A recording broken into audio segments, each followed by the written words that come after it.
Mm, Muy buenos días, buenas tardes, buenas noches, buenas en el momento que veas el video. En este día vamos a hacer un repaso en la unidad 2. En el video de la unidad 2 vimos algunos puntos. Yo me gustaría hoy ampliar esos puntos y que vamos un poquito más. Y después, seguramente, clase que viene, vamos a seguir con la unidad 3. Nosotros dijimos en la unidad 2 que ¿no? Nos acordamos que hablamos de la geografía, que representan diferentes importancias, hablamos de las 600 palabras, ¿no? Hablamos de cómo entender algunos pasajes, por ejemplo, este pasaje que tiene que ver con el Salmo, que nos recordaba cuando vamos a valles tenebrosos, ¿no? Esa idea, ¿cómo un valle puede ser tenebroso? Si nuestros valles son amplios, bueno, ahí encontramos un valle en un lugar cerrado. Leímos Jeremías 6.1, donde entendíamos por qué hace esa descripción el profeta de dónde se tenían que ir. Vimos el mundo del Antiguo Testamento de manera amplia. Yo te decía que esto es lo que estás viendo en este momento, es la media luna fértil, con sus ríos, con el Mar Rojo, ¿no? Tan querido por nosotros. Ahí se veía un poco por qué es fértil, porque es la parte más fértil por los ríos, y hablamos un poco de sus ríos. Obviamente, los cuatro ríos más importantes que menciona la Biblia y que nosotros conocemos por historia son el río Nilo, el Tigris, el Éufrates y especialmente el Jordán, que eh, es interesante verlo y estudiarlo desde la perspectiva que el Jordán tiene su importancia teológica más que geográfica y geopolítica. ¿Sí? Más o menos las primeras naciones surgen en esta zona. Vos fíjate eh, qué interesante es que más allá de cualquier cultura, de cualquier estudio, el centro de, del nacimiento de la sociedad se cree que es en esta zona, o por lo menos se desarrolló ampliamente. Algo que vimos muy por arriba, y yo quería repasar para que entendamos un poco lo que estábamos viendo con la unidad 3, es la historia de Egipto.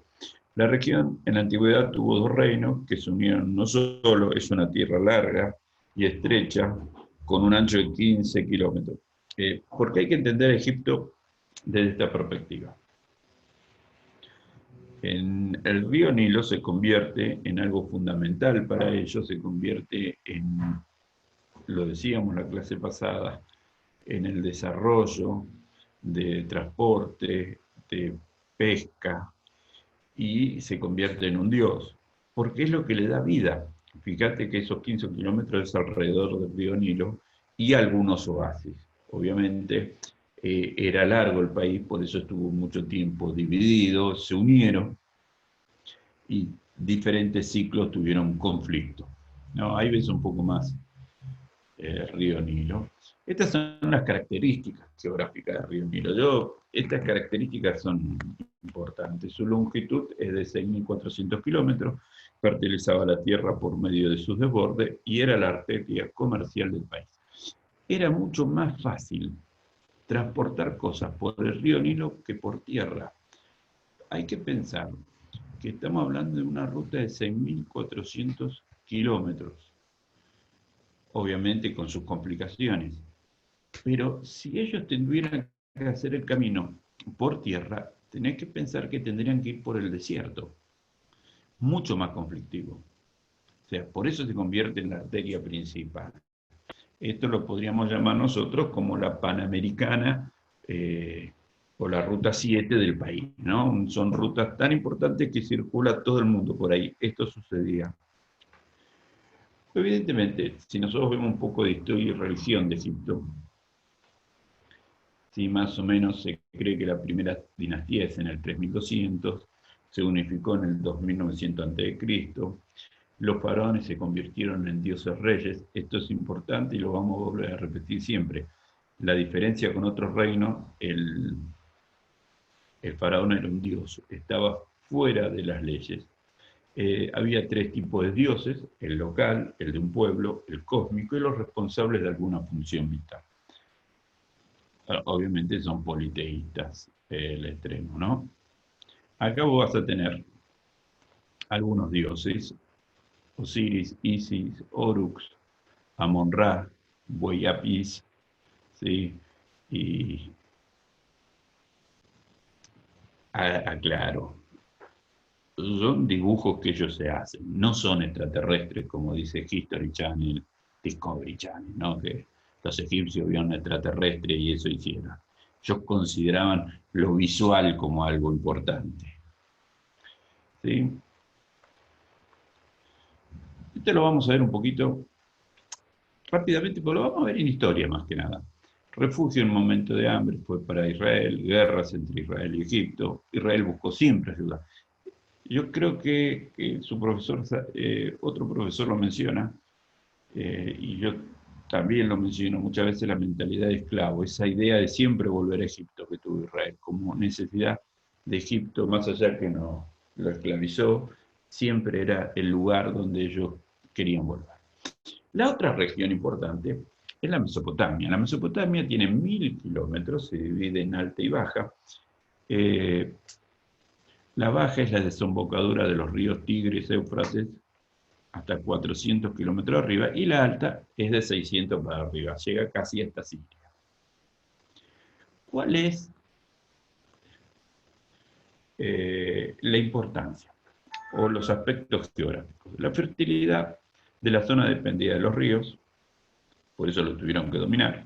Los antiguos habitantes lo resolvieron construyendo una red de canales, permitiendo el riego de tierras y el uso de canales para la navegación. O sea, acá vemos otra cultura. Los egipcios no tuvieron que hacer eso. Los egipcios directamente tenían el río y lo aprovechaban, por eso lo consideraban un dios. En esta zona tenemos ríos de montaña muy caudalosos. Lo que tuvieron que hacer ellos es controlar el río con canales. Es interesante pensarlo así. Ya acá los babilonios y la zona de la Mesopotamia tienen que hacer un control del río. No los consideran dioses porque sabían que los debían controlar. ¿Sí? Esta es la Mesopotamia, nosotros decíamos más o menos para esta altura, vos ya tenés la división.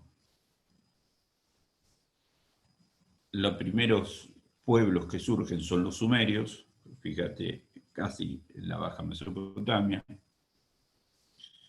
Los segundos son Babilonia y Asiria, siempre en la zona de los ríos. Yo quiero que entiendas algo que por ahí a veces no comprendemos.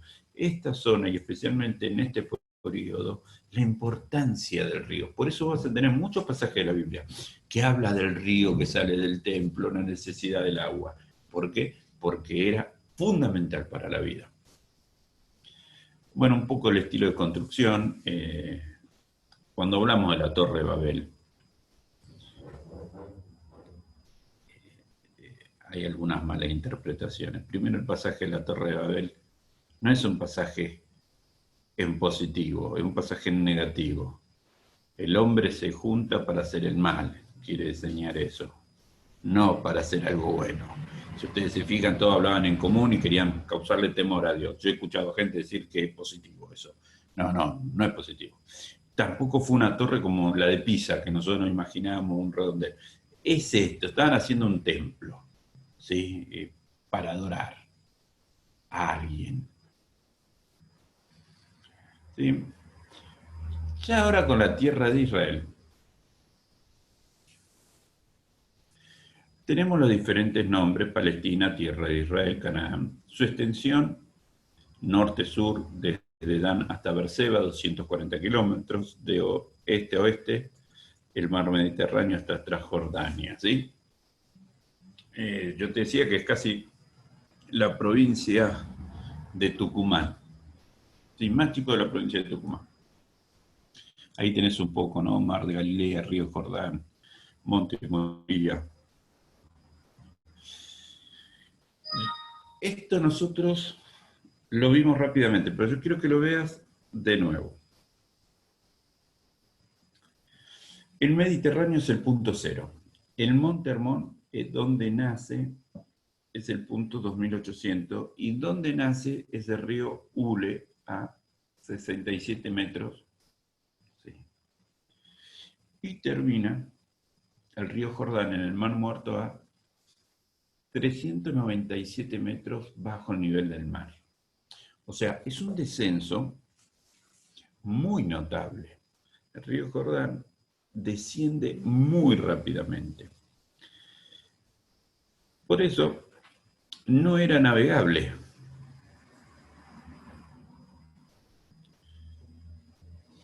Daba una falsa sensación de seguridad como frontera porque fue traspasado varias veces. ¿Sí? Y la vida solamente radica en los, obviamente, lagos. Que nosotros el lago que conocemos es el mar de Galilea, es un lago, no es un mar. El mar muerto, obviamente, en la antigüedad no tiene vida. ¿Sí? Hoy, si vos vas, es precioso, es una zona turística hermosa que se está secando, pero no produce vida, salvo para las cremas, para la cara, ¿no? Que se usa. Esto es un poco cómo se ve. Vos fíjate que si vos venís del Mediterráneo, te encontrás con montaña y cae de repente. Hay esa ondadura, ¿sí? Esa depresión, seguís y hay otra montaña y después el desierto. Las características tiene una llanura costera, la zafela, la cadena montañosa central, el valle del río Jordán y la meseta de Transjordania. Son esas 5 características, ¿no? Acá las ves mejor y si vos estás siguiendo el libro, te vas a dar cuenta, el autor describe claramente. Volvemos un poco a lo que es, ahí se ve más clara la situación, ¿no? De lo que se llama la falla del Jordán o la situación. Vos fíjate, Jericó, primera ciudad conquistada que vamos a ver después, en la unidad 3 de nuevo, cuando la volvamos a pasar. Jericó está cerca del río Jordán, en un valle. Ahora, fíjate dónde está Jerusalén. 700, 774 metros, ¿no? Está en una montaña. Y todo eso en pocos kilómetros. ¿Cuál era el clima? Subtropical, vientos, sol, lluvia, pozos. Flora, una vegetación en general y importancia de los árboles en los relatos bíblicos. Variedad de animales, ¿sí? Ahí tenemos en esa variedad el tema de lo puro y lo impuro. ¿Cómo era el mundo en el Nuevo Testamento? Algo que nos faltaba. Yo estoy completando un poco la unidad 2 porque nos faltaba. Ya es más amplio el mundo, se amplió mucho. Hago una aclaración que no estoy diciendo en ninguna de las clases. Es interesante pensar en este hecho, ¿no? Que para ellos el mundo era el mundo conocido y se va acrecentando, no piensen en el mundo como algo chiquito como nosotros lo conocemos, ¿no? Este es el Imperio Romano que fue creciendo, ¿no? Obviamente el mundo del greco-romano, Roma, civilización greco-romana, el contexto cultural del Nuevo Testamento es griego, la contribución romana. La contribución griega es idioma, filosofía, énfasis intelectual.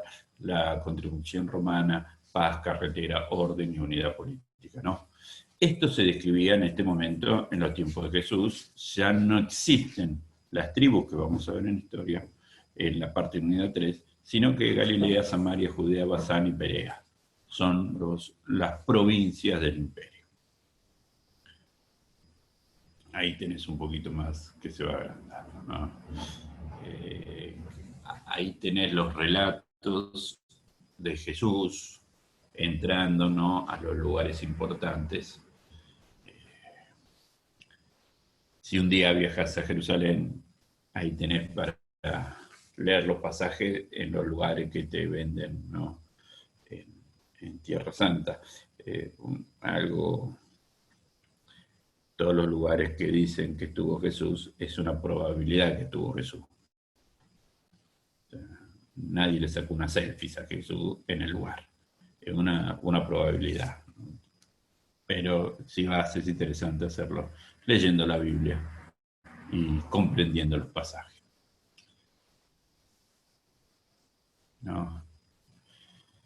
El ministerio de Juan Bautista en tiempo de Jesús fue alrededor de esta zona donde nosotros vemos. Yo quiero que veas un poquito, después, más adelante seguimos con la historia, pero yo quiero que veas un poco el lago de Mar de Galilea, que era el lugar importante en esa época. Es una olla, estás dentro de una olla, alrededor hay montañas, ¿no? Y ahí pasa todo. Es lo que daba vida, ahí pescaban. Y lo último es Jerusalén. Vamos a hacer un apartado de Jerusalén en algún momento. Está en una montaña. Vos fíjate cómo la dibujan y cómo creció.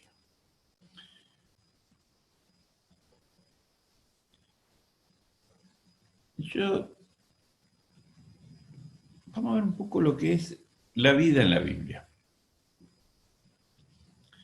Sí, ellos trabajaban en la ganadería, agricultura, alfarería, la familia, el enfoque de la Biblia, ve al hombre en unidad y solidaridad con los demás.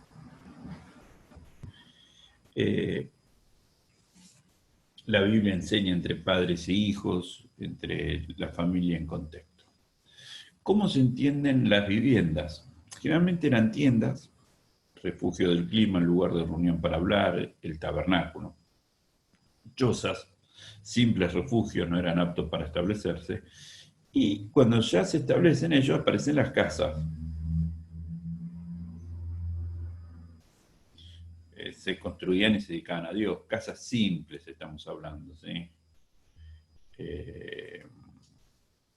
No muy complejas, casas muy simples. ¿Cuál es la vida religiosa en ese contexto? La Pascua es la fiesta central, no solo como benitoria. El monte Sinaí se ve esa tremenda experiencia de la adoración. El tabernáculo mucho tiempo fue el lugar cúltico. ¿Sí? Gilgal fue el primer lugar de adoración de la tierra prometida. La adoración en el Antiguo Testamento, el avivamiento de la adoración comenzó con David y la recuperación del Arca del Pacto, colocándola en una tienda especial. Las tres fiestas religiosas importantes es la Pascua, la fiesta de la semana y la fiesta de los tabernáculos. Obviamente conocidos son los libros de los Salmos, ¿no? Que se usaban en el templo. Y el templo fue el lugar sagrado, por excelencia. En el Nuevo Testamento, los cristianos toman la cena y el bautismo como importancia. No hay idea de templo, se hace en cualquier parte, ¿sí? Y la importancia de la resurrección.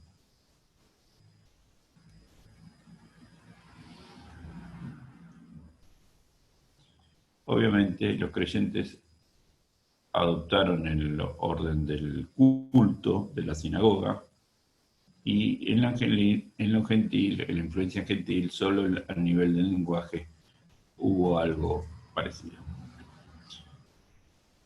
Muy bien, algunas cosas más, hasta acá llegamos con esto. Esto es un poco el mundo de la Biblia. Yo quería completar la unidad 2, me parece importante que la podamos completar. Que el Señor te bendiga en este desafío de estudiar la Biblia, y el próximo video o la próxima clase presencial vamos a estar estudiando directamente, ya más expresamente, la unidad 3.